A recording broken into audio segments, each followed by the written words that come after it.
자, 이제 가압류 파트의 마지막 우리 교재 660페이지부터 끝까지 683페이지까지 문제를 보겠습니다. 한 24문제 정도가 있는 것 같아요. 보존처분의 집행, 이거를 부동산 가압류 집행, 금전채권 가압류 집행, 가처분 집행, 그리고 이제 집행 취소, 결정 취소가 아니라 집행 취소, 본압류로 이전, 이렇게 구성되어 있는 것 같아요. 그래서 여기를 보겠습니다. 자, 교재 660페이지 한 4문제가 총칙으로 있어요. 보겠습니다. 자, 여러 반복이죠.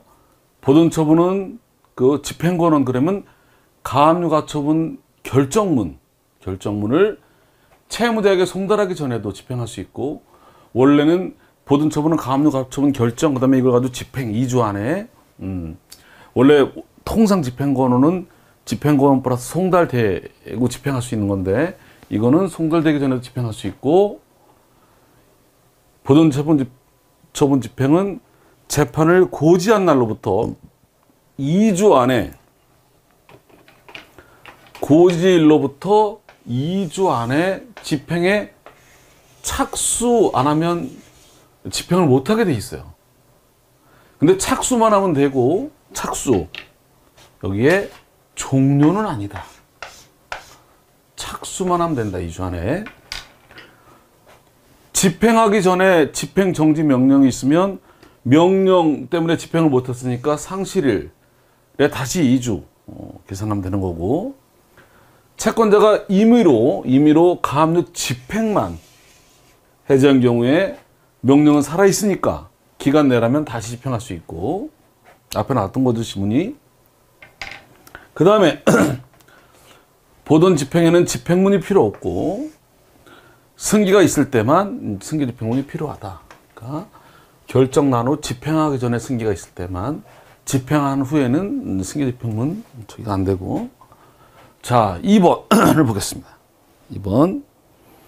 자, 옳지 않은 것은 이제 채무자에게 일정한 적극적 행위를, 너 언제까지 뭘 해라 하는 것을, 그러니까 적극적 행위하는 것을 금지하지 마라, 너 방해하지 마라, 출입하지 마라, 이렇게 채무자에게 일정한 적극적 행위하는 걸 금지하는 단순 부작위 하지 마라고 명하는 가처분의 집행은, 너 이제 이걸 채무자한테 보내면 족하지, 따로 뭐 집행할 게 없지, 너 딱 보내고, 야, 너 하지 마라, 이렇게.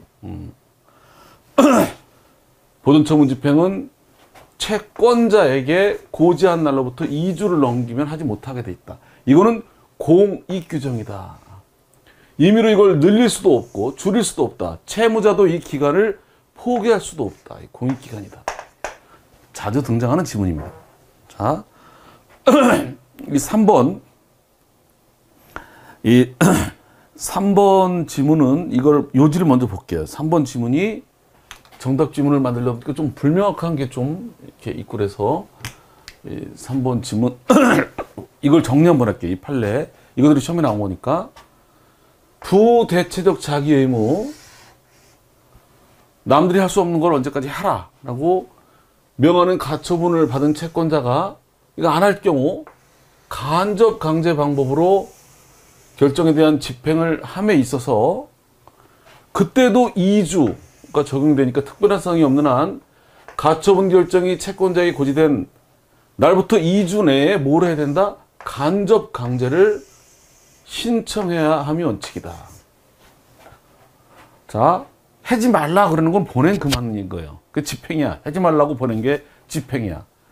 근데 하라고 그러는 경우 이걸 어떻게 하게 할 거냐. 그래서 가처분 결정이 채권자에게 고지된 날로부터 2주 안에 안 하면 간접 강제를 신청하는 게 원칙인데, 2주 지난 후에 간접 강제는 부적법하다.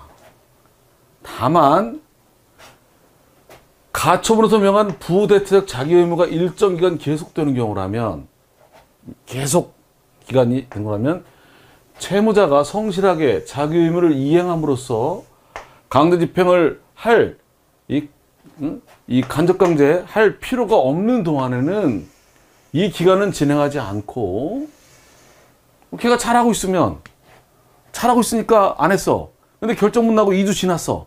2주 동안 잘했어. 그 다음에 안 해. 그때 가서 왜 안 하냐 그럴 때 집행기간 지났다 그러면 곤란하잖아. 할 때는 채무자의 태도에 비춰서 자기 의무의 불이행으로 인하여 간접강제가 필요한 거로 인정되는 때에 그때부터 2주 집행기간이 기산된다. 단순 부작위는 딱 하면 그만인데 해라.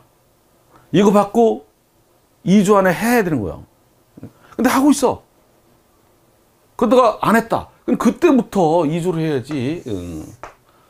한편 채무자에 대해서 단순 부작위 명하는 가처분은 고지대로 효력이 발생하는 것이다. 채무자가 그 명령에 위반한 행위를 한 때에 간접강제는 통지하고 이걸 위반한 행위를 해야 비로소 간접강제 방법에 따라 부작위 상태를 쓰는 필요가 있는 것이므로 그때부터 2주 내에 간접강제를 해야 하면 원칙이고, 다만 채무자가 고지전부터 부작위 의무 위반 행위를 계속 하는 경우라면 그 가처분 결정이 채권자에게 고지된 때로부터 2주 안에 간접강제를 해야 하고, 그 뒤에는 부적하다. 그래서 요 파트가 생각보다 요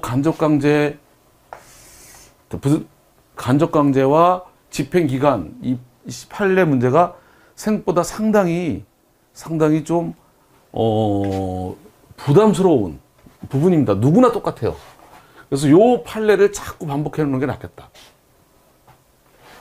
자, 이렇게 낫겠어요. 요거 3번 정답 대신에 이 판례를 이렇게 하는 게 낫겠다.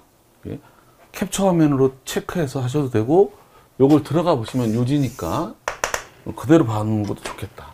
이렇게 정리하면, 적극적 행위를 금지하는 단순한 부작위 의무는 원칙적으로 고지하면 촉하고 집행에는 필요 없겠지만 2주를 넘기면 못하는 게 원칙이고, 여기 다 적용돼. 이것이 공익기간이고, 여기는 지금 본 거고.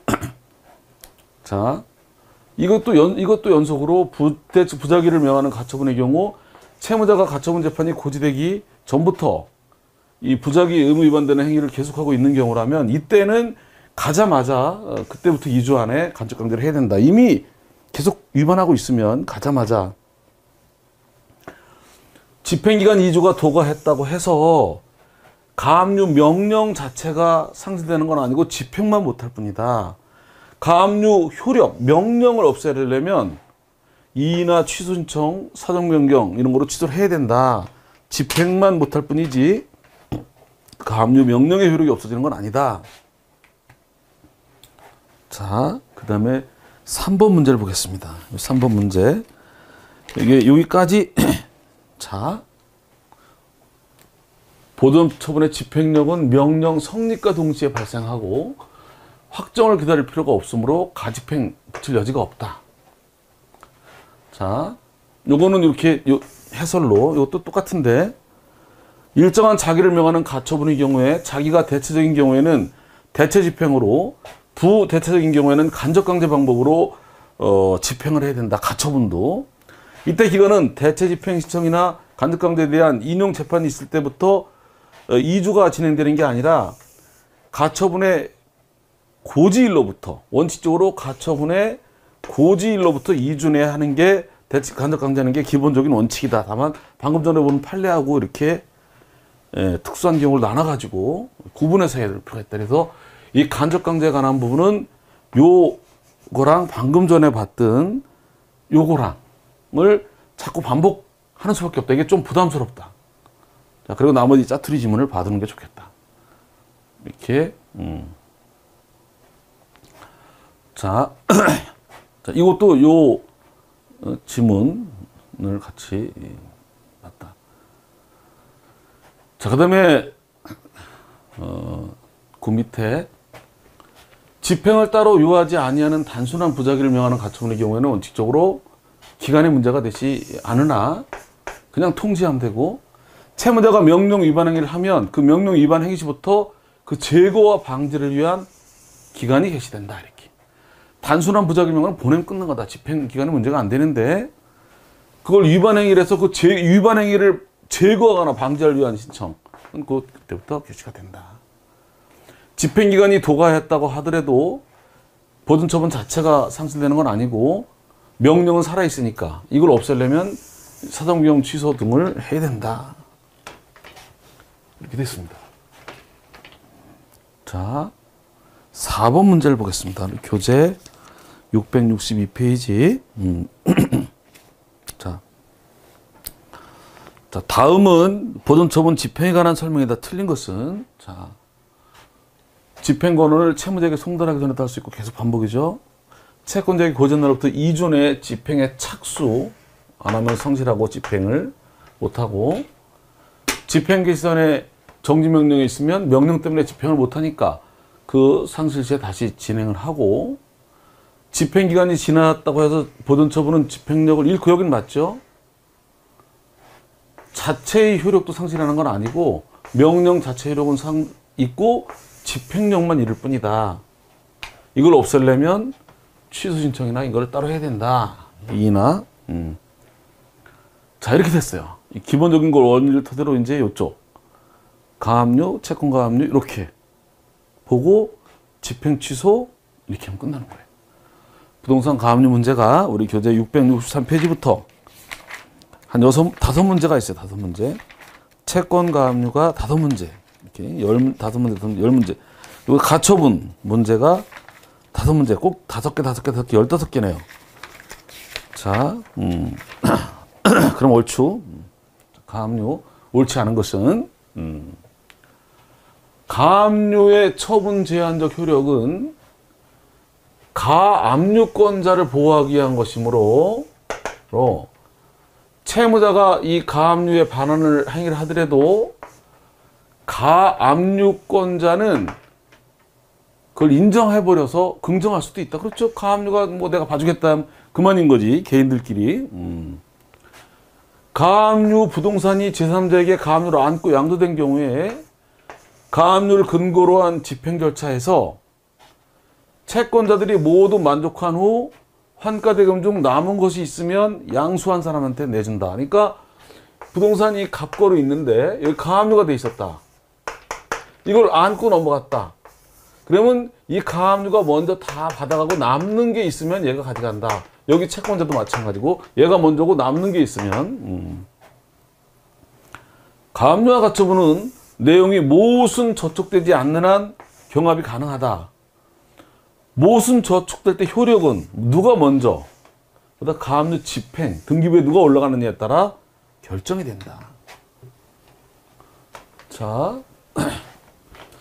그 다음에 맨 밑에 거는 공탁법 문제인데요.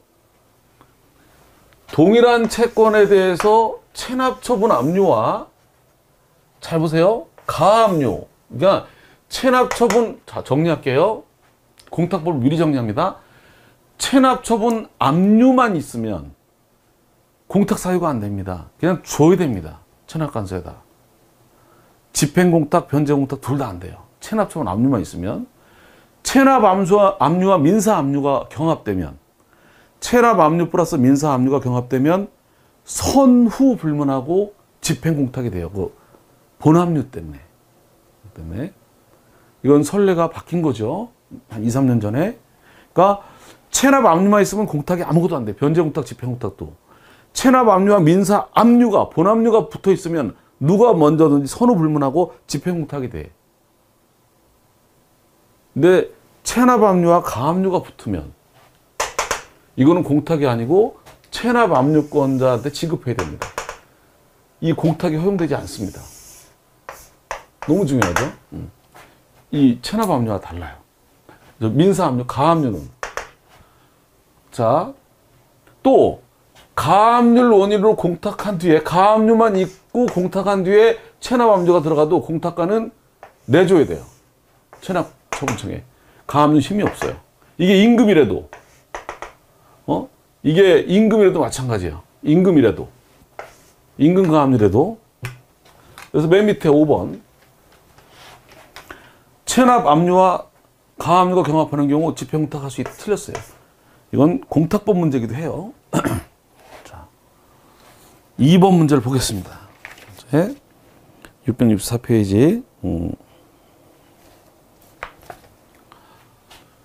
부동산 가압류가 된 후 경매가 나중에 들어와서 본압류로 이전된 거니까 가압류 됐다가 가압류가 경매로 본압류로 이전되면 이때는 가압류는 본집행으로 포섭됨으로써 당초부터 본집행이 있던 걸로 보기 때문에 결론이 뭐야? 가압류가 본집행으로 이전되면 본집행이 유효하게 수속하는 한 본집행만 따져야지 싸워야지 가압류는 더 이상 저기 할 수 없다. 이의도 안 되고 말소도 안 되고 다툴 수도 없고 가압류는 말소 촉탁이 때도 말소할 수 없다. 자, 그럼에도 불구하고 본집행이 유효하게 존속함에도 불구하고 등기관이 법원 말소 촉탁에 잘못 말소했다면 이거는 법률상 허용될 수 없음이 명백한 경우이기 때문에 이의로 다툴 수 있다는 거예요. 이의로. 자, 가압류가 본압류로 넘어가면 이제 본압류만 이게 존속하는 한은 가압류는 다툴 수 없고 말소도 안 되고 그럼에도 말소 잘못됐다면 이의로 다툴 수 있다. 명백하게 잘못된 거로 돼서. 자, 가압류가 격려되면 채무자가 당해부동산에 관한 처분행위를 하더라도 이를 대항할 수 없는데 여기서 말하는 처분행위는 당해부동산을 양도하거나 용익물권, 담보물권을 설정한 걸 말하고 점유 이전은 포함되지 않는다. 이게 많이 나왔던 거 아니야? 기억할지 모르겠지만 부동산 경매로 인한 다음에 부동산 경매로 압류가 된 다음에는 점유 이전도 처분행위다. 근데 가압류된 뒤에 점유 이전은 처분행위에 해당되지 않는다. 이게 어디로 연결된다? 유치권으로. 경매된 부동산을 경매 후에 점유 이전하는 거는 경매 압류된 거를 처분한 거라 대항할 수가 없고 가압류된 뒤에 점유를 이전해서 유치권 취득한 거는 여기 해당되지 않아서 가능하고. 참 판례가. 첫 경매 등기되기 전에 등기된 가압류권자로부터 양수한 채권자는 배당표가 확정되기 전까지 양수 사실을 제대로 설명하지 못하여 가압류권자에게 배당받은 거 다른 채권자가 양도 사실 이유로 배당일을 제기해서 배당받은 경우 채권 양수인은 그 채권자 상대로 부당격반을 청구할 수 있다. 그러니까 가압류권자가 있었는데 봐봐요. 첫 경매에 등기되기 전에 등기된 가압류권자, 얘는 배당받을 수가 있는 거죠. 경매 등기되기 전에 가압류권자니까 얘로부터 양수했어. 근데 이제 배당이 나올 때까지 양도됐다는 걸 밝히지 못해가지고 원래 가압류권자, 나한테 양도 넘긴 그 친구한테 배당된 금액을 얘가 배당받아간 거야. 얘를 다른 채권자가 위 양도 사실을 이유로 배당 이유서를 제기해서 배당받은 경우. 그러니까 얘가 가압류를 해놨어요. 배당받을 수 있는 거지. 얘가. 근데 이걸 양도했다고, 을에게. 근데 이 양도했다는 걸 얘기 안 해가지고 얘한테 배당이 나왔어. 가압류권자, 당연 배당권자지. 다른 애가 얘한테, 야, 너 지금 배당받으면 안 된다. 얘한테 넘기지 않았냐? 너 못 받아간다. 이렇게. 다른 채권자가 양도를 이유로 배당 이의를 제기해서 너 받지 마라. 가지고 받아갔다면 얘가 얘한테 부당이득으로 반환 청구를 할 수 있다는 거예요. 무게감이 있는 사례들이었어요. 자, 이제 끄트머리가 몇 개 안 되니까 서두르지 말고. 자, 세 번째, 5문제 중에서 3번 문제를 보겠습니다. 옳지 못한 것은 가압류 표정 권리는 가압류 당시 금전 채권으로 되어 있을 필요는 없고 금전으로 될 수 있는 것이기만 하면 된다. 자, 중재 합의는 원수동을 못하더라도 중재합의로 가지만 역시 나중에 강제집행 필요하니까 가압류 표정권을 들 수 있다는 거죠. 건물 철거권을 표정 권리라는 거는 가압류는 안 되죠. 가처분이 되죠. 그러나 대체 집행 결정에 따라 비용 받을 거, 철거 비용, 이걸 원인으로 한 가압류는 가능하죠. 돈 받은 거니까. 가압류 심리를 변론으로 했더라도 재판은 결정으로 한다. 가압류 재판 있은 뒤에 집행하기 전에 승계가 이루어지면 승계 집행문을 받아야 한다. 자, 틀린 것은, 자, 가압류 파트 이제 두 문제가 남았군요. 채무자가 가압류된 거를 위반해서 남한테 넘겼더라도 이 넘긴 채무자와 제3자 사이의 매매 계약은 둘 사이에서는 유효하고 이걸 누구한테만 대항하지 못한다? 가압류권자한테만. 개별 상대효. 부동산에 가압류가 먼저 되고 나서 나중에 근저당이 되면 그러면 근저당권자는 가압류 후에 했기 때문에 우선권을 주장하지 못하고 얘가 가짜가 아닌 이상 얘도 채권자니까 지금 실무는 어떻게 한다? 둘이 안분배당을 한다. 가압류 먼저 되고 근저당이 나중에 되면 근저당이 우선이 아니라 둘이 안분배당을 한다. 근저당이 먼저고 가압류가 나중이라면 근저당이 먼저죠. 가압류가 먼저고 근저당이 나중이라면 근저당이 가압류 뒤에 된 거라. 우선권 주장을 못해서 둘이 안분한다 지금. 실무가. 토지 가압류가 돼 있어도 이건 공탁할 때 나오는 거죠. 토지 수용으로 돼서 넘어가면 가압류 효력은 소멸된다. 근데 중요한 거는 토지 가압류가 보상금으로 옮겨지지가 않는다. 별도로 가압류를 해야 된다. 오, 무섭다 이거. 토지 가압류가 수용되면 옮겨지지가 않는다. 가압류 후 가압류 목적물이 제3자에게 넘어가면, 안고 넘어가면 가압류권자는 그 매각대금에서, 경매대금에서 가압류 결정 당시 금액을 먼저 배당을 받는다. 그러니까 가압류를 해내는데 이걸 안고 넘어가서 경매가 됐다면 가압류 후 목적물이 넘어가서 그 경우 가압류 채권자는 목적물 대금에서 가압류 당시 금액을 한도로 배당을 받고 배당을 받는다. 먼저 받는다. 그리고 남는 게 있으면 뒤에 한도로 가압류 금액 한도로 가압류 금액만큼만 받는다. 가압류에 의한 시효 중단은 가압류가 존속하는 한 계속 유지된다. 본 판결이 이기더라도 본 판결로 흡수되지 않는다. 자, 가압류 마지막 문제를 볼까요? 자, 경매 결정 등기된 뒤에 가압류권자는 배당 요구 종이까지 배당 요구를 하면 배당을 받죠. 없는 게 아니라. 근데 경매 등기 되기 전에 가압류권자는 당연 배당권자. 금액만큼 배당 요구를 안 하더라도. 경매 등기 전에 가압류한 임금 채권자는 언제까지? 배당표 확정 시까지. 임금임을 소명하면 우선권이 인정된다. 이걸 소명 안 하면 가압류다. 그냥 일반 채권. 임금이라는 걸 언제까지 소명해야 된다? 배당표 확정시까지. 배당 요구 종기가 아니라 배당표 확정시. 그러니까 배당기일에 배당 받으러 갔는데 안 나왔다. 왜? 임금인 걸 안 밝혀도 몰랐다. 그러면 배당 이의를 제기해서 배당이 재판 중에라도 밝히면 된다. 그때까지 안 밝히면 안 되고. 가압류 후에 근저당이 되면 동순이다. 안분배당이다. 자, 이래서 가압류 파트가 다 끝났고요. 부동산 가압류는 이제 채권 가압류를 보겠습니다. 자, 이제 채권 가압류 668페이지부터 역지 5개가 있어요. 그럼 또 채권 가압류가 다 끝나는 거예요. 자, 사립학교 교직원 압류는 학교법인으로, 사립학교 교직원이 아닌 초, 중, 고 교육공무원, 이거는 공립학교, 그래서 공립.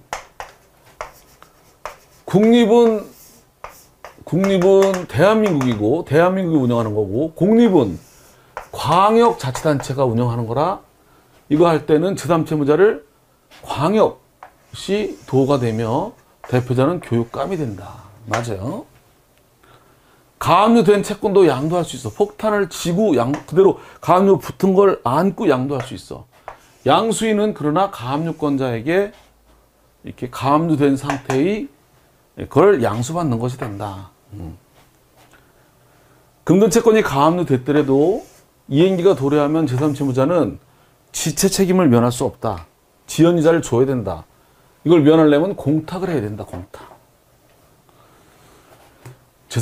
채무자는 가압류된 채권에 기하여 제3채무를 상대로 이행의소를 제기하여 집행권을 얻을 수 없다가 아니라 이렇게 채무자가 있고 제3채무자가 있는데 이렇게 있는데 이 받을 채권에 이렇게 이 채권자가 압류가 들어왔더라도 자기 채권이 압류가 됐더라도 얘를 상대로 소송은 가능하다. 소송. 판결은.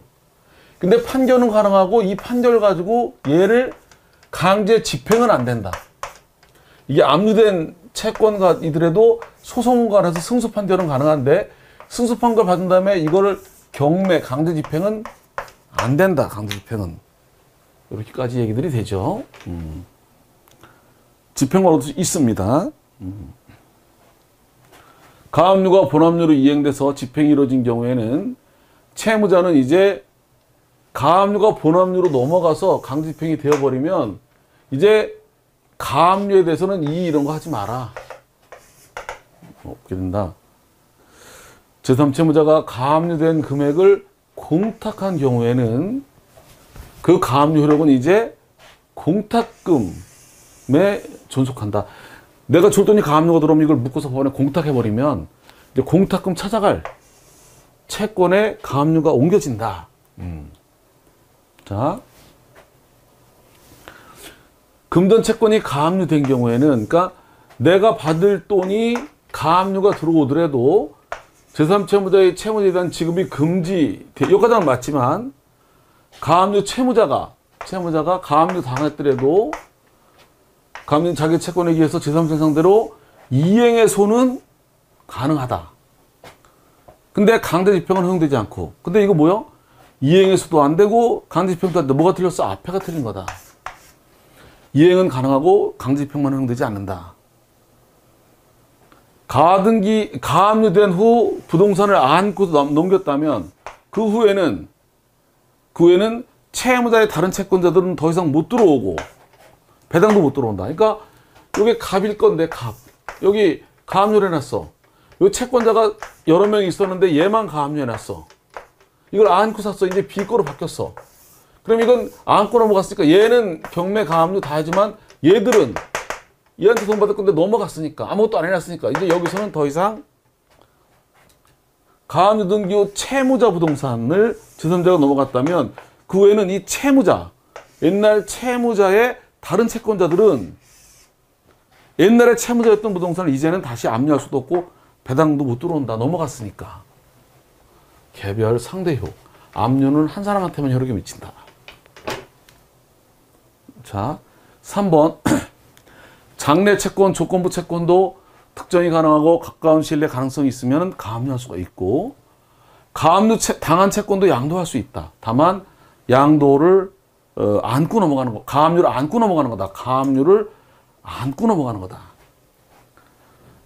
채무자는 가압류된 자기 채권이 가압류된 경우에 이걸 가지고 제3사람을 상대로 이행의소를 제기해서 집행권을 얻을 수 있어. 여기는 맞아. 이행의소를 제기해서 집행권을 얻을 수 있어. 그러나 강제 집행을 할 수가 없다. 계속 반복이죠. 예금 채권 중 채무자가 제3채무자에게 가지는 다음의 예금 채권 중 다음 기재 순서에 따라 청구금액에 달할 때까지라고만 기재된 경우에는 가압류 새로 입금되는 돈은 포함되지 않는다. 여기에 가압류 새로 입금되는 돈까지 가압류가 되려면 문구에 채무자가 제3채무자가 가지는 다음의 채권 여기서 장래 입금되는 예금도 포함 이런 문구가 들어있어야지만 효력이 미치는 거고 이 입금되는 예금이 들어있지 않으면 장래 입금되는 예금에는 효력이 미치지 않는다. 자, 4번 우리 교재 670페이지 보겠습니다. 자, 소유권 이전 등기 청구권 내서 가처분이 있은 후 그 청구권에 대해서 가압류가 이루어진 경우 서로 우선하지 않는다. 이게 무슨 소리냐면 부동산 가처분이 있고 여기 가압류가 들어오면 얘가 우선합니다. 부동산은 가처분과 가압류는 누가 먼저 했는지에 따라 우선해요. 근데 채권, 등기 청구권에 대해서는 그러니까 여기 부동산을 얘가 가지고 있는 게 아니라 이렇게 부동산을 가져올 등기 청구권을 가처분해 놓으면 이 가압류하고 가처분이 우열이 없다는 거예요. 이 판례가. 그런데 요 뒤에 것까지 알아둬야 돼. 여기 시험이 안 나왔더라도 등기 청구권은 우열이 없는데 채권이면 금전 채권 하고 골프 회원권 다시 한번 이게 채무자 거예요. 제3채무자예요. 근데 요게 등기 청구권인 경우 등기 청구권 2번 요게 도움받을 금전 채권인 경우 세 번째 요게 골프 회원권인 경우 해서 등기 청구권은 내가 먼저 가처분해 놨어도 뒤에 가압류하고 우열이 없는데 요 두 가지는 금전 채권 또는 골프 회원권은 먼저 가처분해 놓으면 밑에 가압류가 들어오면 이걸 죽일 수 있다는 거예요. 대항할 수. 우선한다는 거예요. 아주 굉장히 중요한 거예요. 여기는 안 나왔지만 최근에 늘 판례라 아주 중요한 겁니다. 그래서 이건 등기 청구권이라 그런 거예요. 금전 채권이 가압류된 때에는 채무자가 가압류된 자기 채권에 대해서 제3채무자 상대로 이행의소를 제기하는 거는 안 되지만 이행의소를 제기하는 건 가능하죠. 강제 입행 못한 거 몇 번째 반복이죠. 금전 채권이 가압류되더라도 이행기가 도래하면 제3채무자는 지시책임을 면할 수 없어서 공탁을 해야 되고 배서가 금지된 지시채권에 대한 가압류는 정보는 송달함만 가져 안 되고 증권을 점유해야 되고 당사 사이에 양도금지 특약이 있는 예금 채권도 가압류 지장이 없고 양도금지 특약이 있는 거는 알더라도 지장이 없고 마지막 문제를 볼까요? 채권 가압류 671페이지 똑같이 반복입니다. 선박 우선 특권은 소유자 바뀌는 거 관련 없이 집행권은 없이도 바로 집행할 수 있기 때문에 가압류 필요가 없고 이게 임금과 다르고 임금은 우선권은 있지만 소유자가 바뀌면 못 받으니까 가압류할 필요가 있고 채무자가 가압류된 자기 채권에 의해서 제3채무를 상대로 이행의소를 제기하는 것은 허용되고 안 되는 게 아니고 틀렸고 채권자가 금전 채권에 가서 충분한 물적 담보가 가지고 있다면 가압류 필요가 없고 가압류 재판은 채권자에게 고지한 날로부터 2주를 넘기면 못하게 돼 있고 2주 안에 착수를 해야 되고 가압류는 이를 안 하면 판결 그 밖에 집행권으로 집행할 수 없거나 집행이 곤란할 염려가 있을 때 인정되는 거고 보존의 필요성. 자, 이렇게 됐고요. 이제 가처분 집행을 보겠습니다. 5문제 우리 교재 672페이지 점점 끝나갑니다. 끝나가요. 자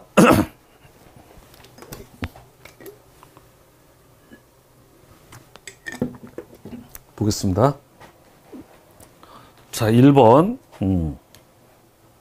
옳지 않은 것은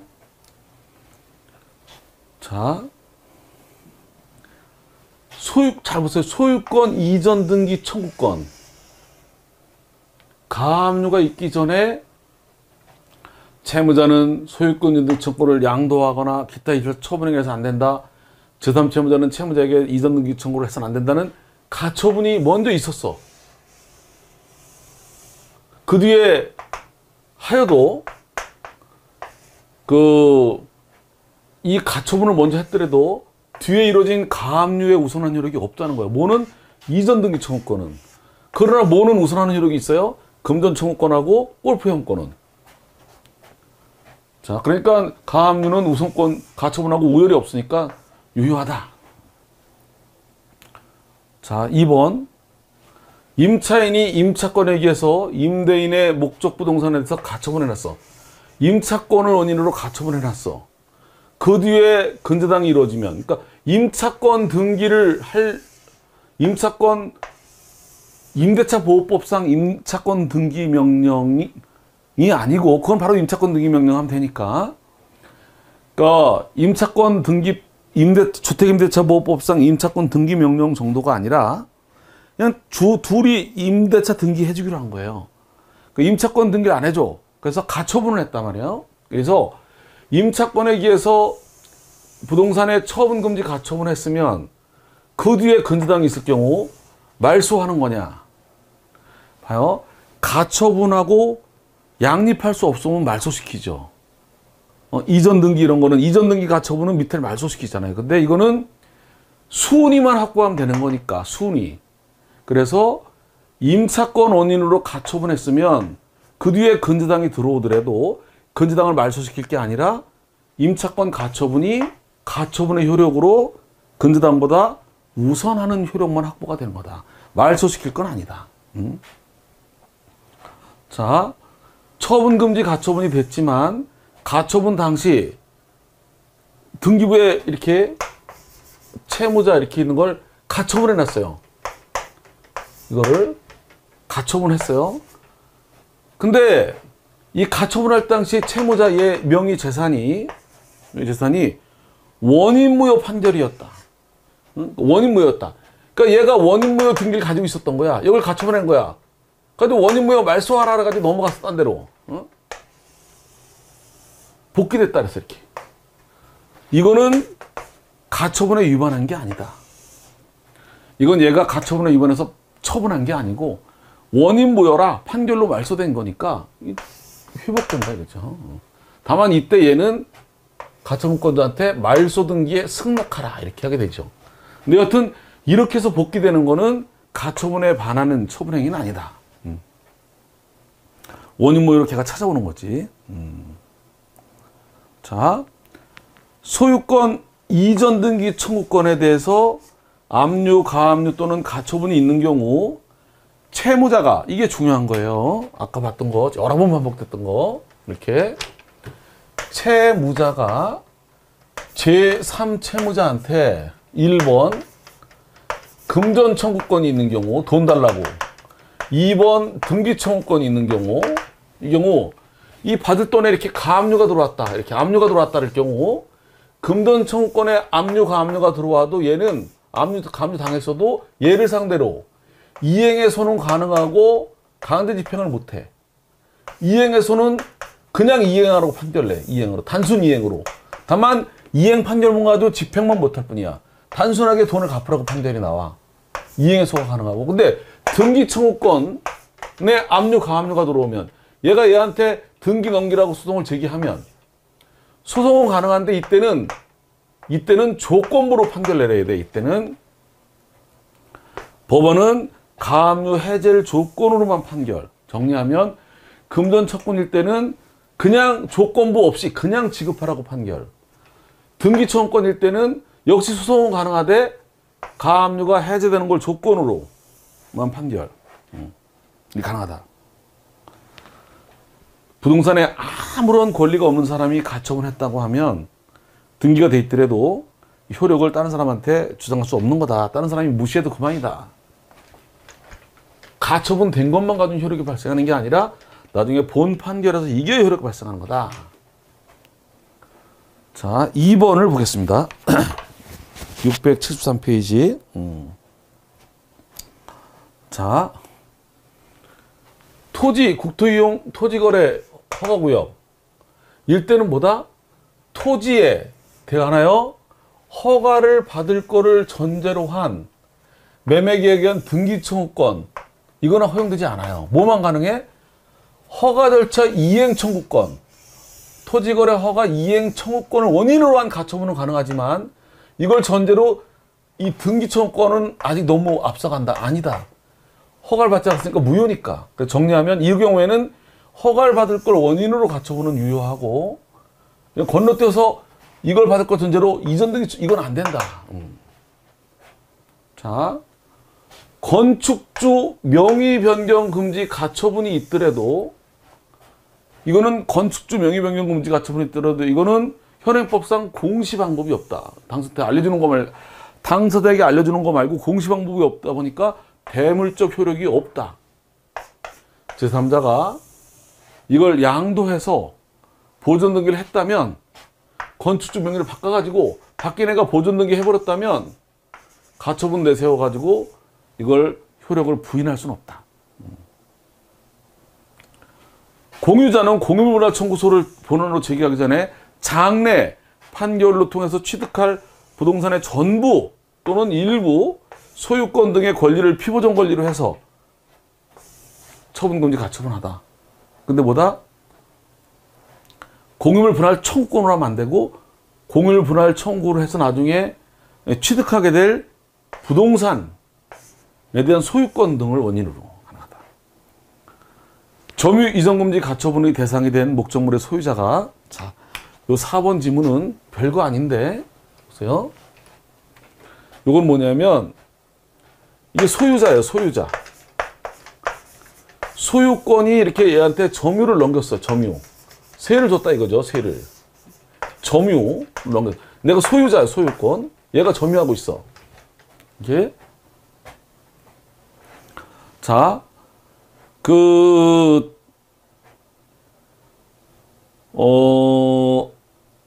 이렇게 내가 점유를 줬는데, 여기다가 이제 다른 애가 점유 이전 금지 가처분을 했어요. 자, 내가 소유자로서 얘에게 점유를 했다.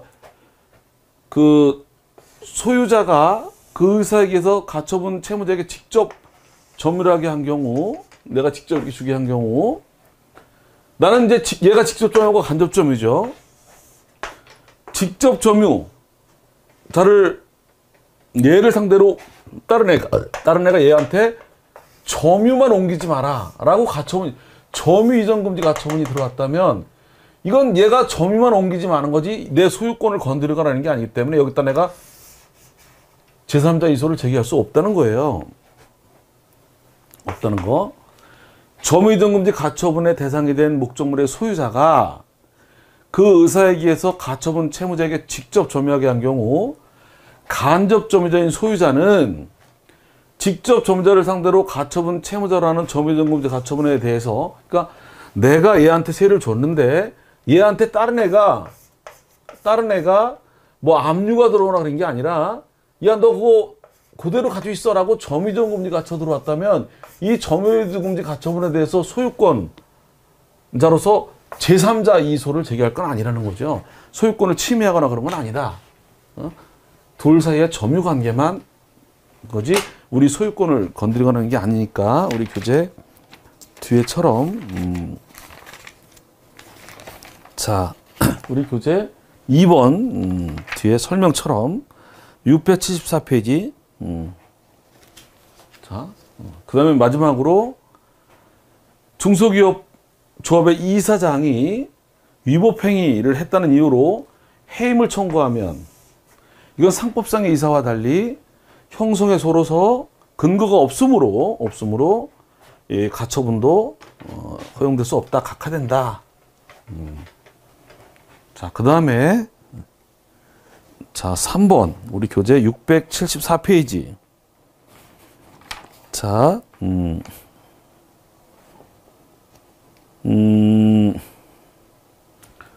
자, 건축 허가나 신고를 마쳤지만 아직 승인을 받지 못한 거, 완공된 건물도 그래서 등기가 안 돼 있더라도 미등기 건물 가압류 가처분은 가능하다.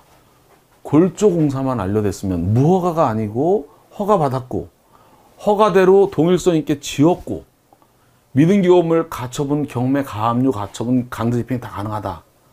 동일성이 인정이 되면. 자, 피상속인과 사이의 매매 등 원인 행위에 의하여 상속인을 상대로 가처분한 때, 그러니까 갑에게 매매를 했어요, 매매. 그러니까 그래서 내가 이걸 이제 부동산을 등기를 가져올 권리가 이미 생겼어. 원인 행위가 먼저 생기고 나중에 사망을 했어. 그러니까 상속인이 생겼어. 이때 상속 등기를 한 다음에 올 필요 없이, 왜? 원인 행위가 사망하기 전이니까 바로 이렇게 직으로 이렇게. 원인 행위가 사망 후에 생겼다면 상속 등기 한 다음에 오지만, 원인 행위가 살아있을 때 했었다면, 그래서 매매 등 피상속인과 매매 살아있을 때 원인어여 상속인 상태로 나중에 가처분할 때에 이때 가처분을 했더니 사망했어. 근데 원인은 그 전이야. 그때는 상속등기 안 하고도 그때는 상속관계만 표시하면 상속등기 하지 않고도 바로 가처분이 가능하다. 자, 가처분 위반 행위를 무효라고 주장할 수 있는 시기는 본소송에서 이겨야만 되는 거다. 이와 아니면 소송이나 지급명령, 조정이나 본안 소송이나 조정이나 화해나 이렇게 동일시할 수 있는 사정이 발생한 때이고 단순히 가처분만 올라가 있는 상태만 가지고는 무효라고 부인할 수는 없다. 자, 처분금지 가처분 나오기 전에 양도를 받았어. 아니면 처분행위 설정을 했어.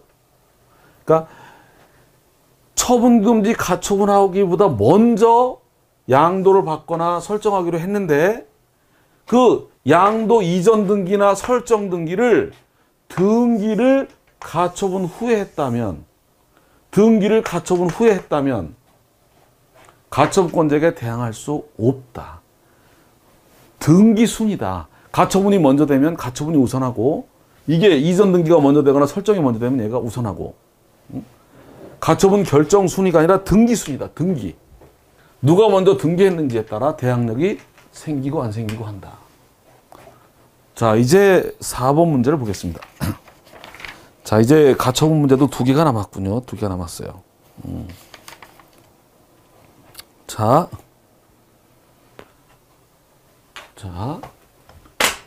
처분금지 방금 봤던 거예요. 이전에 가처분하기 전에 매매가 있었다고 하더라도 등기가 가처분 후에 맞춰지면 가처분권자한테 대항할 수 없다. 그렇죠.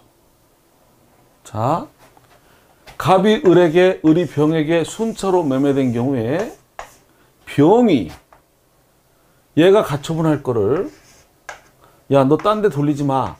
딴 데 빼돌리지 마. 내가 가져올 거니까.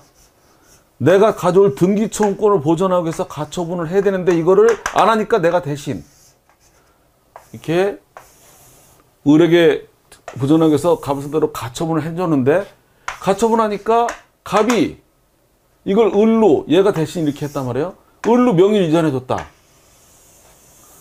이거는 유효하다. 왜? 얘는 등기를 일리 넘기라고 딴 데 넘기지 말라고 그걸 보존하려고 가처분한 건데 그거대로 등기를 넘겼으니까 이거는 유효하다.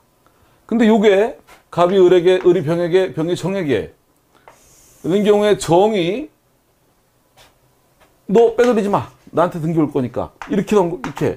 그래서 얘가 순차 대회에서 이렇게 가처분했단 말이에요. 그러면 갑이 을에게 등기를 넘긴 거는 이거는 가처분 목적대로 된 거니까 무효가 아닌데 이렇게 가처분을 해놨는데 일일만 등기 넘겨야지 딴 데 넘기지 마 이렇게 가처분 해놨는데 등기를 일리 넘겼다 이렇게 점프해서 이렇게 이거는 가처분에 위배돼서 정에게 대항할 수 없다. 응? 딱 온 거는 괜찮지만 이렇게 점프한 거 이건 안 된다. 자, 피보존 권리가 없는 가처분 채권자라도 일단 가처분이 내려지면 가처분 후에 소유권 취득한 3자에게 소유권을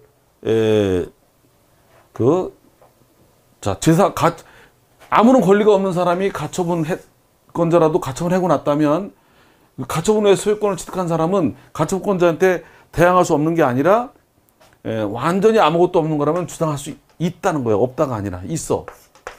가처분을 무시할 수 있다. 왜? 가처분은 언제 효력을 발생하는 거다? 본 판결을 받아야 그전에는 뭐 아무것도 원인이 없는 거니까 무시할 수도 있다. 가처분 위반의 처분행위는 가처분 채무자와 상대방 및 제3자 사이에서는 유효하고 다만 가처분권자에게만 대항할 수 없을 뿐이다.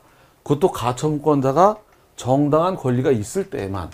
가처분이 아무 원인이 없는 거라면 가처분만 돼 있다는 것만 가지고 무슨 권리가 생기는 건 아니다. 가처분권자는 나중에 본재판을 해서 본재판 유사한 준하는 권리를 이렇게 본안 승소 판결 또는 이에 준할 이게 있을 때나 효력이 생기는 부정할 수 있는 거지 이전에는 가처분만 가지고서 뭘 할 수 있는 건 아니다. 자, 그 다음에 마지막 문제 같으네요. 677페이지. 피보정 권리가 되는 인도 명도 청구권은 채무자에게 대항할 수 있는 한 물건이든 채권이든 다 점유이전 금지 가처분이 가능하다. 인도 받을 권리, 명도 받을 권리 다 채무자한테 요구할 수 있는 거라면 채무자 물건에 대해서 인도, 명도 청구권 원인으로 가처분, 점유이전 금지 가처분이 가능하다. 임대차 끝날 때 명도 받기 위해서, 인도 받기 위해서 죄수선 화해가 있다면 이미 집행권원이 있는 거니까 이때는 점유이전 금지 가처분이 없다. 왜? 이건 이미 바로 집행할 수 있으니까. 자, 없다고 보면 상당하다. 그 다음에 아까 봤던 거 똑같이 나와요. 간접 점유자에 불과한 소유자는 직접 점유자를 상대로 점유이전 금지 가처분 한 거에 대해서 제3자 이소를 제기할 수 없다.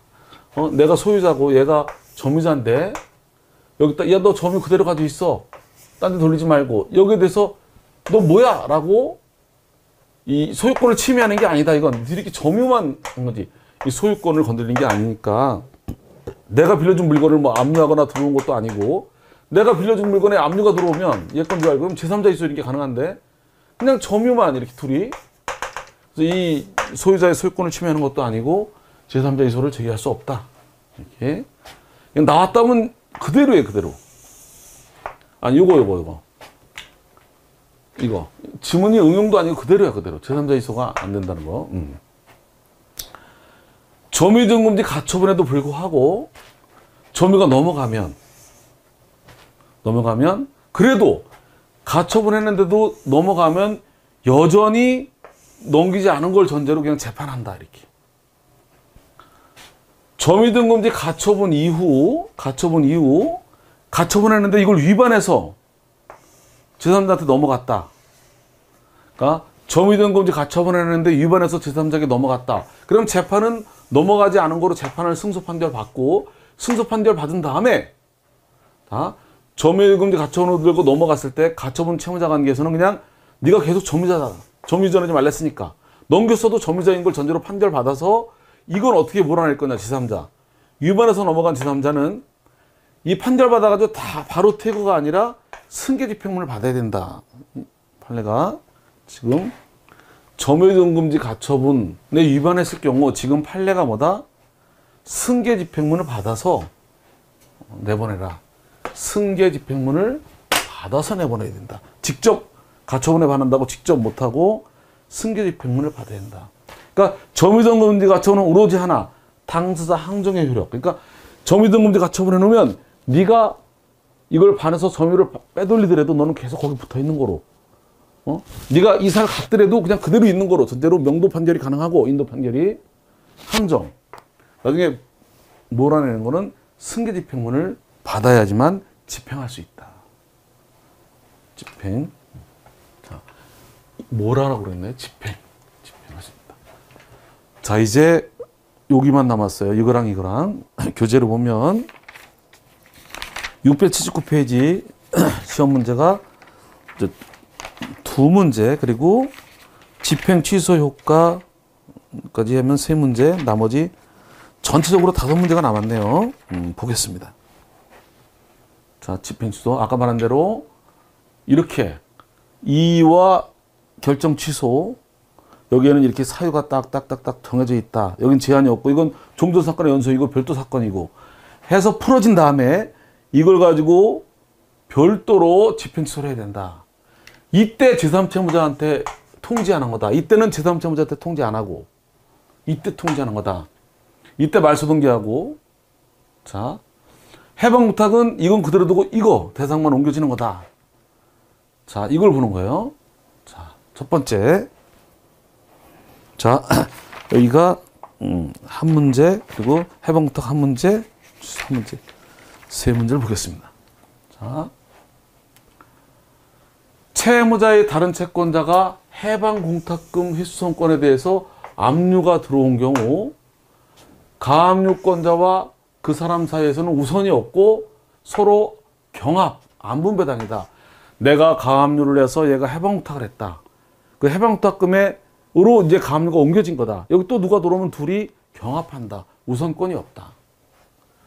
요건 예전부터 나오던 판례인데요.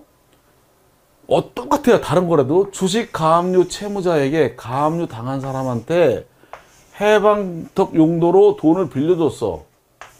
그래서 가압류를 취소하게 한 자가 이 빌려준 돈 가지고 그 공탁금을 가압류해버리면 야 이거는 좀 심하다. 어? 해방공탁을 하게끔 돈을 빌려줘서 그 돈으로 해방공탁 해놓고 거기다 빌려준 돈을 가압류해버리면 이거는 가압류권자 관계에서 효력을 주장할 수 없다. 이게 있다가 아니라 없다. 이건 너무 심하다. 판례가. 해방공탁으로 돈을 빌려줘서 그걸 공탁해서 가압류 푼 다음에 거기다가 같이 가압류해버리는 거는 너무 심하다. 효력을 주장할 수 없다. 자, 채권 가압류에서 채권자가 가압류 신청을 취하하면 채권 가압류 결정은 효력이 소멸돼요.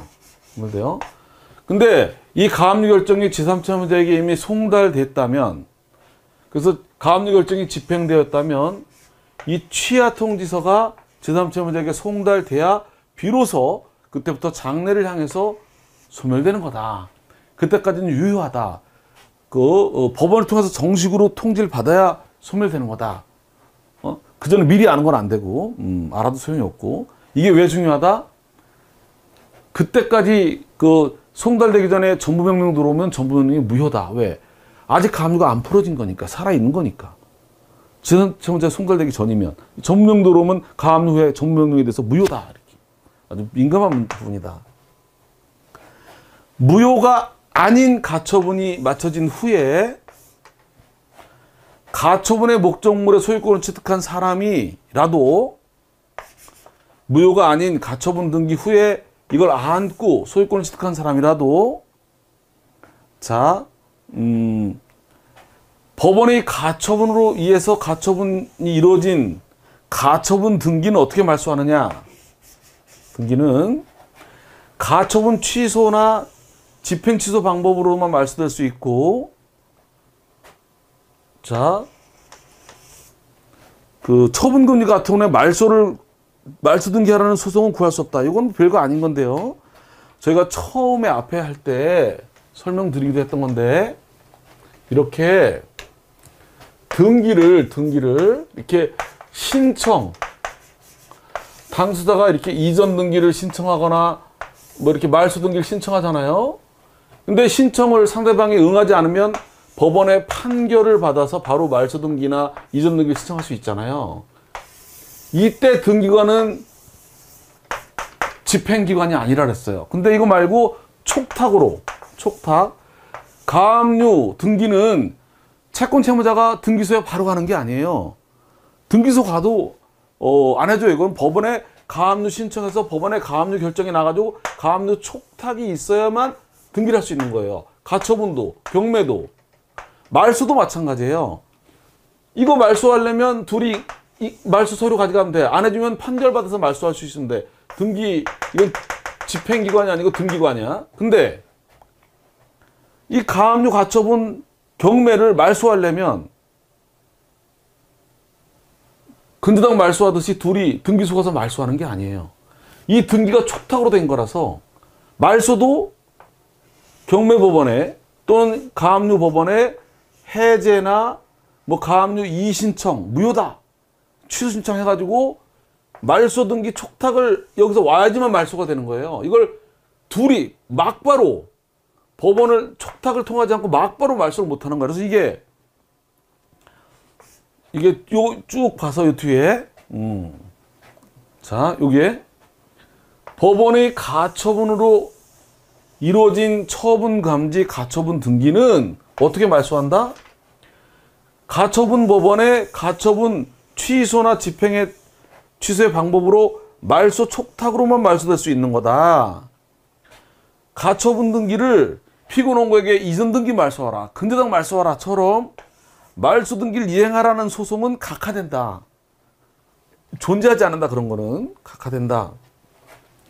말소시키려면 가처분 법원에 말소 촉탁을 넣어서 법원에서 말소 촉탁으로 해야지 직접 말소 소송하라. 이건 안 되는 거다. 응? 자, 가처분 이의 신청이나 이런 걸 통해서 이긴 다음에 집행 취소, 말소 촉탁 이런 거를 요청해서 집행법원에서 말소 촉탁이 와야 되는 거지. 그냥 가처분 말소 등기하라 이런 건 안 되는 거다. 응? 참고로 세 가지를 말씀드리면 경매를 불허가 시키려면 어떡한다? 경매를 불허가 한다라는 재판은 없다. 그럼 어떡한다? 경매가 들어온 가집행이면 항소로 아니면 재심으로 청구 이의 소송을 제기해서 이걸 판결을 받아서 이걸 가지고 말소, 경매 취소 신청 이렇게. 또 근저당 임의 경매면은 근저당 말소 재판을 걸어서 말소 판결 받아가지고 이렇게 이런 거로 해야지. 경매를 불허가 한다는 재판은 존재하지 않고, 또 경매를 정지시키려면 청구 이의나 재심이나 근저당 말소 재판을 걸면서 그때까지 강제 집행 정지 신청해서 정지 결정을 받아가지고 정지시키는 거지. 이런 특수 절차가 아니라 그냥 가처분으로 경매 진행을 정지한다는 가처분을 구합니다. 이런 건 존재하지 않아요. 마찬가지로 이것도 가압류 등기나 가처분 등기나 경매 등기 말소는 그 가압류 가처분 경매 촉탁한 법원에 말소 촉탁으로만 말소가 되는 거지. 그냥 다이렉트로 피고농고에게 가처분 말소 등기하라. 이거는 안 된다. 자, 넘겨서 집행 취소 사유. 자, 해방공탁. 자, 가압류 해방공탁금은 금전 공탁만 가능하다. 유가증권은 안 됩니다. 아무리 값어치가 있어도. 공탁법을 미리 하게 되네요. 채무자의 다른 채권자가 채무자의 가압류 해방공탁금 회수권에 대해서 압류가 들어오면 가압류권자의 가압류와 다른 채권자의 압류는 경합이 발생한다. 우선권이 없다. 아니다가 틀린 거죠. 자, 가압류 해방공탁금은 그 목적이 피부분 채권 강제집행을 보전하기 위한 데 있고, 가압류권자는 해방공탁금에 우선권이 없다. 아까 봤던 거, 가압류 채무자에게 해방공탁 용도로 돈을 빌려주고 그래가지고 가압류를 풀게 만든 다음에 취소한 다음에 그 사람은 거기다 그 다음에 여기다 가압류가 들어오면 그 채권자라고 하더라도 특별한 사정이 없는 한 그 가압류권자에 대한 관계에서 회수권에 대해서 이 가압류 효력을 주장할 수 없다. 돈을 빌려주고 그 돈으로다가 공탁하게 만들어서 취소하게 만든 다음에 빌려준 돈 가지고 공탁금의 회수권에 압류 들어오는 거는 경합으로 인정할 수 없다. 효력을 인정할 수 없다.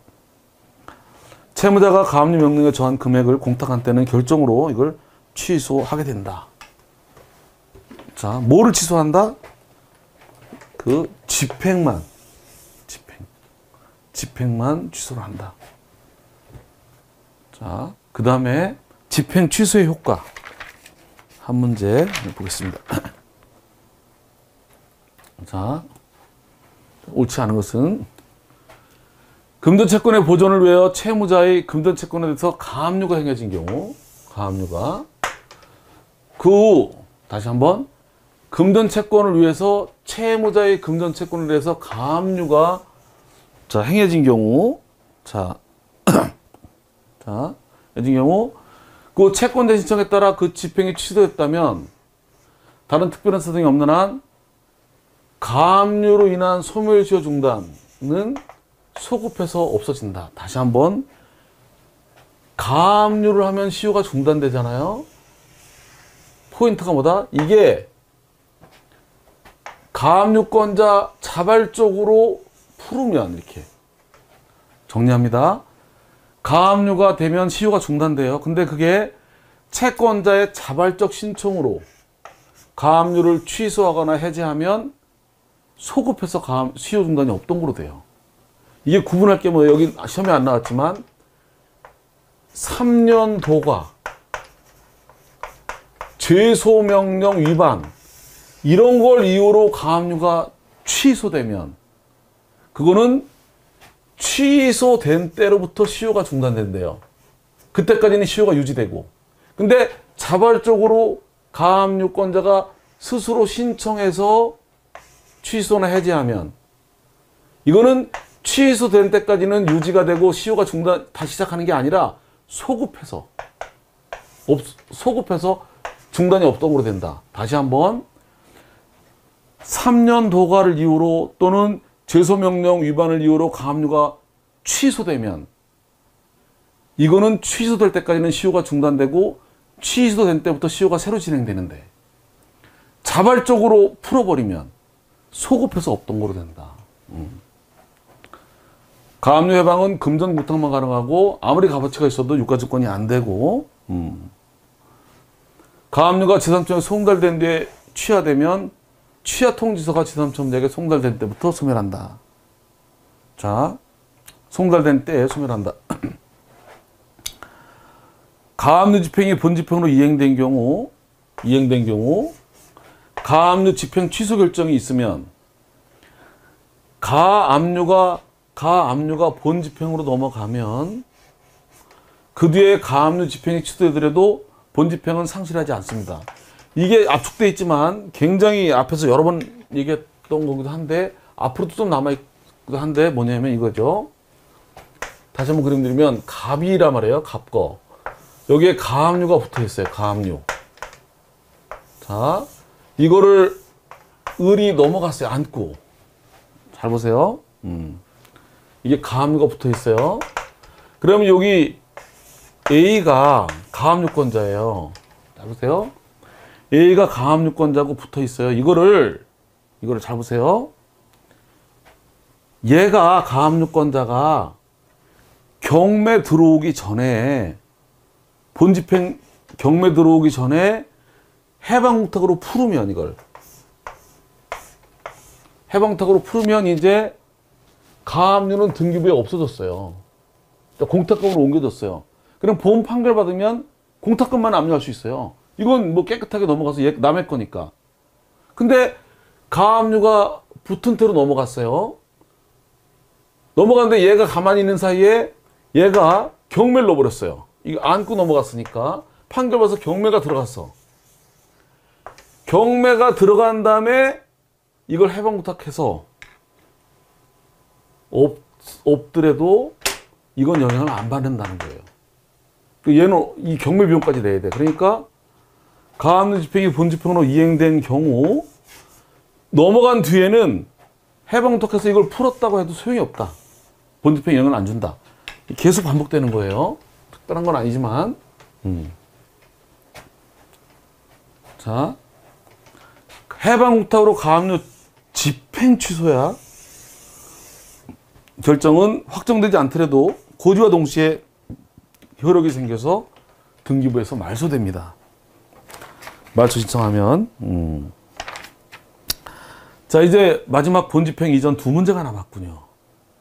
그러면 우리가 1권, 2권, 3권, 4권 거북이처럼 뚜벅뚜벅 온 게 다 끝나는군요. 두 문제만 남겨놓고. 자, 옳지 않은 것은 자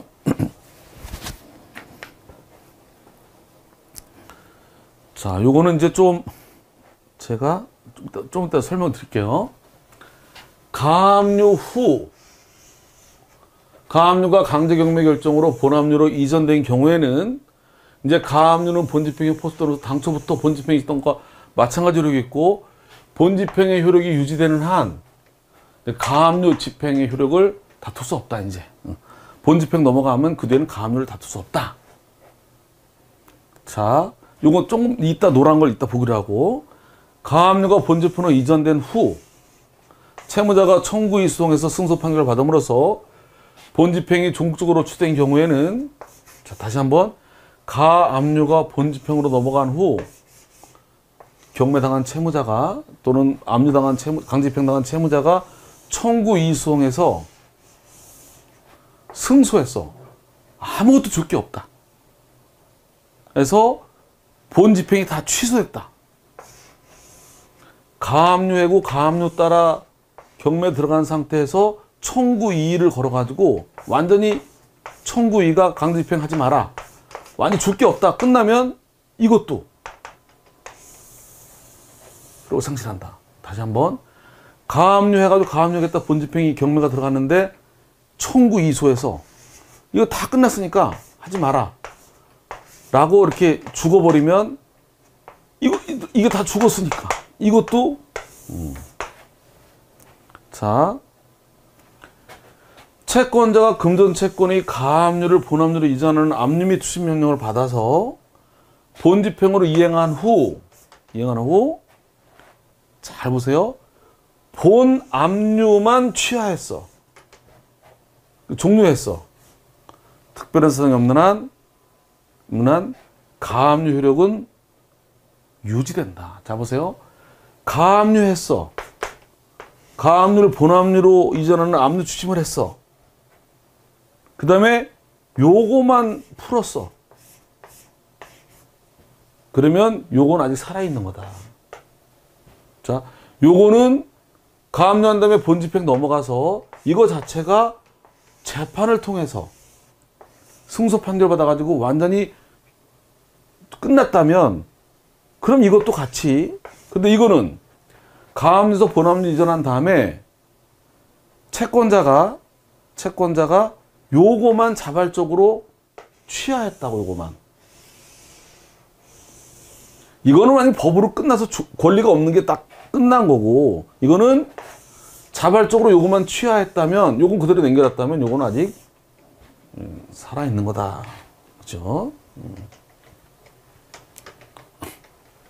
마지막으로 자, 요 파트를 볼게요. 요거 가압류가 경매 결정 본압류로 이전하면 더 이상 본압류로만 다투어야 되는데 요 이번 예외적인 걸 하나 말씀드리려고 해요. 천천히 보면 이해가 가는 거예요. 경매를 개시하는 결정을 한 부동산에 대해서 다른 경매 신청이 있을 때에는, 그러니까 이미 경매 결정이 난 거에 대해서 중복 경매가 있으면 법원은 다시 경매 결정을 해야 됩니다. 중복 경매. 근데 이 경우 진행은 선행 사건으로 진행을 합니다. 그래서 잘 보세요.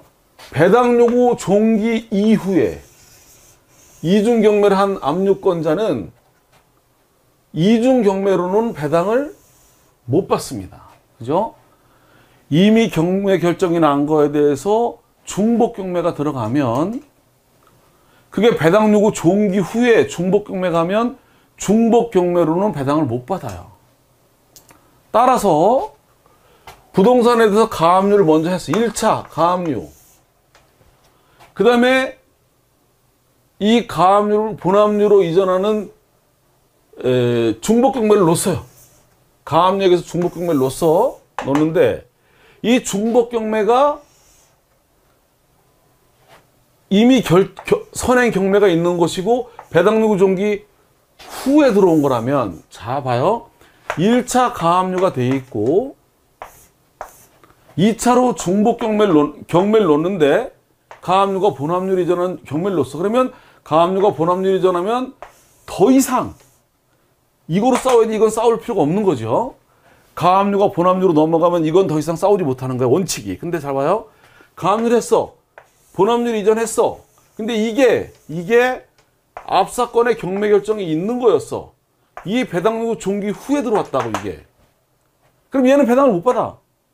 근데 이거로는 받잖아, 가압류로는. 이거를 못 받고, 이거로 받고. 이렇게, 그럴 때에는 먼저 사건이 취하되거나 취되지 않는 이상 가압류로 배당받으니까 이 가압류가 이거로 진행되니까 본집행으로 이거 포함된다고 볼 수 없으므로 가압류도 취소를 구할 이익이 있다. 자, 정리하면 가압류에서 본압류로 이전하면 더 이상 이걸 못 싸우는 게 원칙이야. 가압류로 본압류 이전했어. 근데 이게 이미 경매 들어온 부동산에 대해서 본압류로 이전한 거고 이게 배당 유동기 후야. 그럼 배당 못 받지. 근데 이거로는 받잖아. 이때는 가압류로 본압류로 이거로 이전된 게 아니니까 이건 들러리로 붙어 있는 거니까 이때는 예외적으로 이걸 다툴 실익이 있다. 는 거죠. 응? 그거에 관한 것이었어요. 이것은 예외적으로 상당히 의미가 있죠. 그래서 자세히 보면 일리가 있는 거였어요. 예. 자, 이제 마지막 문제를 보겠습니다. 대망의 마지막 문제. 683페이지. 부동산과 이에 준하는 선박, 자동차, 건설기계 등의 경우에는 경매 결정을 함으로써 본압류로 이전하고 가압류한 다음에 경매 결정하면 그게 본압류로 이전된 거고 경매 결정 등기를 새로 합니다. 가압류한 별도로 경매니까 본집행 이전. 그러니까 가압류한 다음에 경매하면 본압류로 이전되는 거고 가압류 있더라도 경매 별도니까 별도로 이렇게 촉탁하고 가압류 있은 후 가압류가 경매도 결정으로 본압류로 이전된 경우 이제 가압류는 본집행으로 포섭돼서 당초부터 본집행이 있던 거로 되되 아까처럼 예외적으로 어느 경우에만 가압류한 다음에 본경매를 놓는데 그게 이미 경매 나온 물건에 대한 중복경매가 배당요구 중기 후라면 중복경매로 배당을 못 받으니까 그때는 가압류가 의미가 있는 거예요. 자, 본집행의 효력이 유효하게 존속하더라도 상대방은 가압류 집행의 효력을 다툴 수 있고 오로지 본집행의 효력에 대해서만 다퉈야 하는 것은 아니다. 이게 틀린 거죠. 원칙적으로 뭐다? 본집행의 효력이 유효하게 존속하는 한 본집행 효력에 대해서만 다투는 게 원칙이다. 틀렸다. 가압류가 본압류로 이전된 경우 가압류 소유권을 취득한 제3자가 본압류로 집행 배제를 구하기 위해서 그러니까 가압류가 본압류로 이전됐어. 가압류권자가 경매를 넣어버렸는데 그게 가압류 소유권을 취득한 제3자. 그러니까 가압류가 있는 거를 안고 넘어갔어. 경매를 넣었어. 얘가 제3자가 이걸 배제를 구하기 위해서 갚을 돈은 가압류 청구 금액 플러스 가압류의 집행비용 및 본 집행비용 중 가압류의 본압류로 이행에 대응하는 부분까지 변제해야 된다. 그러니까 미리 해방부탁했으면 이것만 하면 되는 건데 물론 얘가 해방부탁할 수 있는 게 아니라 얘가 하게 돼 있는 거예요. 채무자가. 여튼 이게 해방부탁이 미리 이루어졌으면 요것만 하면 되는데 이제 본압류로 이전된 다음에 이걸 이전된 다음에 하려면 가압류 금액만 가지고 안 되고 가압류 비용 플러스 가압류로 본압류로 이행에 대응하는 부분까지 변제해야 된다. 까지였어요. 자, 이렇게 해서 우리가 이 모든 절차가 다 끝났어요. 자, 끝났고 이제 남은 거는 이 총칙의 앞부분 4파트만 남았어요. 비용 한 파트, 또 전체적인 불복 1, 2, 그리고 이걸 전제로 마지막으로 제일 부담스러워하는 집행 정지 취소료. 이걸 훨씬 수월해져 나중에 정리하면 이러면 다 끝나는 겁니다. 자, 고생들 많았고요. 쉬었다가 이제 총칙을 잘 마무리해서 끝나는 걸로 하겠습니다. 자, 이만 마치겠습니다.